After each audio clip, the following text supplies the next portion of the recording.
अगर आप daily blog या मूवी कंज्यूमर हैं तो आपकी ज़िंदगी इस कदर बर्बाद हो सकती है कि शायद फिर वहाँ से वापसी का रास्ता ही ना बचे।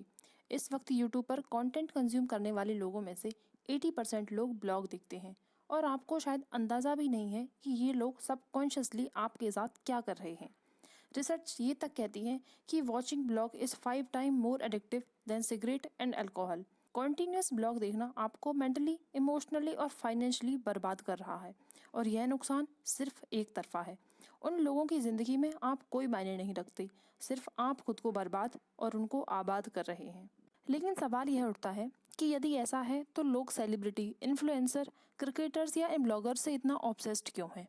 इसका कारण है टॉक्सिक फैन कल्चर। हमारे देश में क्रेजी फैन कल्चर की कोई सीमा नहीं है। कुछ लोग घंटों वेट करेंगे सिर्फ एक सेल्फी के लिए, तो कई बार यही लोग अपने फेवरेट सेलिब्रिटी के लिए हद पार कर जाते हैं। जब किसी के फैन बनने से लेकर फैन पर लटकने की न्यूज़ आती है तो दिमाग सुन्न पड़ जाता है। में आखिर शाहरुख क्यों खान लोग के किसी घर अननोन मन्नत का के बाहर बर्थडे केक एक फैन कटवाने ने के खुद लिए को उनके घर ब्लेड के मारकर बाहर वेट जख्मी करते किया। हैं और जब शाहरुख से केक नहीं मिलना कटवा चाहता था पाते तो सलीम अपना अहमद हाथ नाम का काट लेते हैं शख्स। और उस सेलिब्रिटी को कोई फर्क नहीं पड़ता। आखिर क्या कारण है इस हद तक पागलपन का? कैसे कुछ लोग जो बन सकते थे उसे छोड़कर किसी का फैन बनकर जिंदगी तबाह कर रहे हैं? कैसे लो सेल्फ स्टीम वाले लोग इस तबाही के जाल में फंसते जा रहे हैं? आइए समझते हैं पूरी कहानी को। स्वागत है आपका अनरिवील्ड स्टोरीज में। बोल सकते हैं क्या? एल्विस भाई! घर वाले भी ना मेरे समझते नहीं है कभी कभी। उस स्टार नहीं है, दुनिया है मेरी।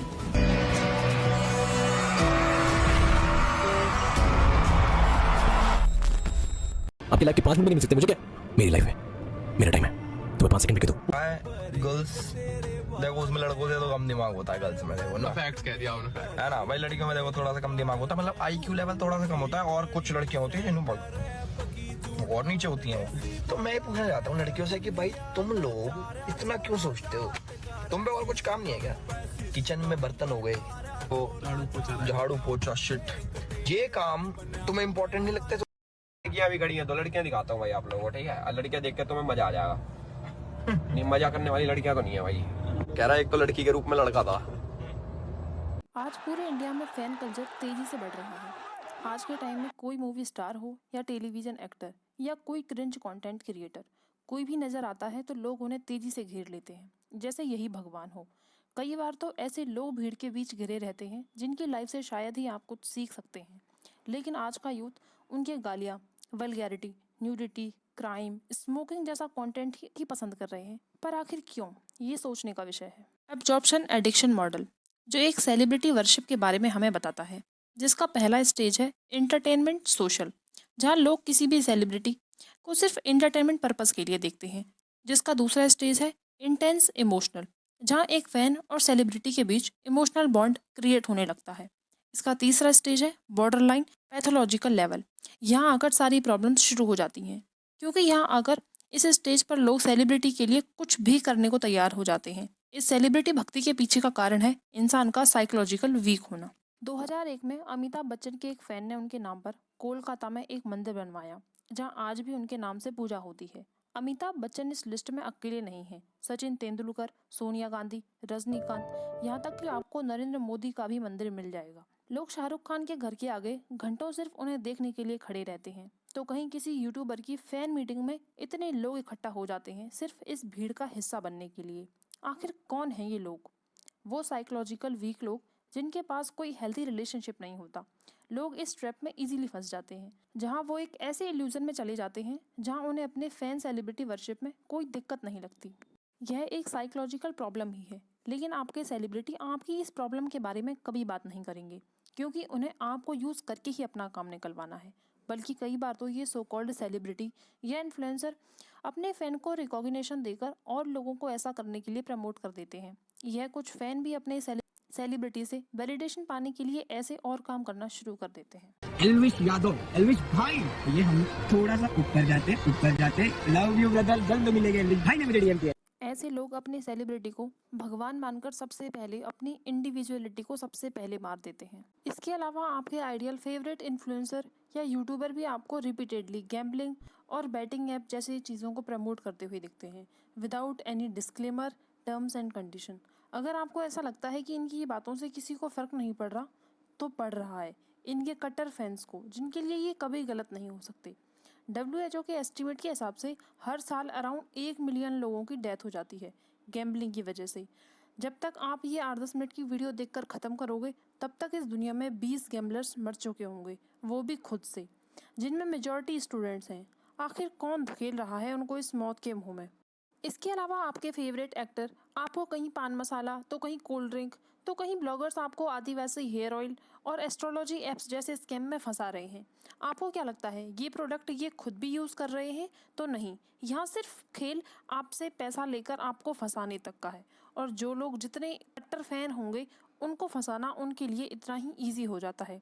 इन सेलिब्रिटी या यूट्यूबर की आपके प्रति कोई मॉरल एथिक्स या सोशल रिस्पॉन्सिबिलिटी नहीं है, इसलिए आप जितनी जल्दी इस इल्यूजन से निकल सको, आपके लिए बेटर होगा।